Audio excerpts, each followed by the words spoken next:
আগুন, এমন আগুন ও মিয়া, দুনিয়ার জমিনে হাতে যদি দুনিয়ার আগুন লাগে হাতটা পুড়ে যায়, পায়ে লাগলে পা পুড়ে যায়।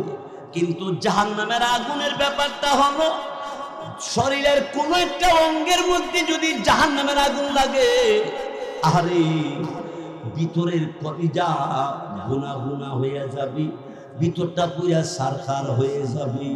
এই মুসলমান, ওই জাহান্নামের ভিতরে পা দুটো উপরের দিকে দিয়া মাথা নিচের দিকে দিয়া তাকে রাখা হবে। এই শাস্তি কেন?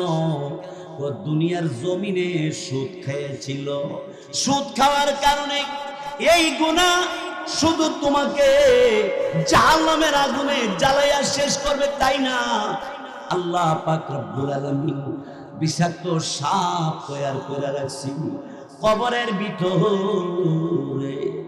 আল্লাহ নবী বলেন সাপ আসবে, আয়েশা আহারি জিহ্বাটা কামড় দিয়া সাপে বের করে ফেলবে আর বলবে এই জিহ্বা দিয়া সুদ খেয়েছিলি, এই জিহ্বা দিয়ে সুদের টাকা বুক করেছিলি।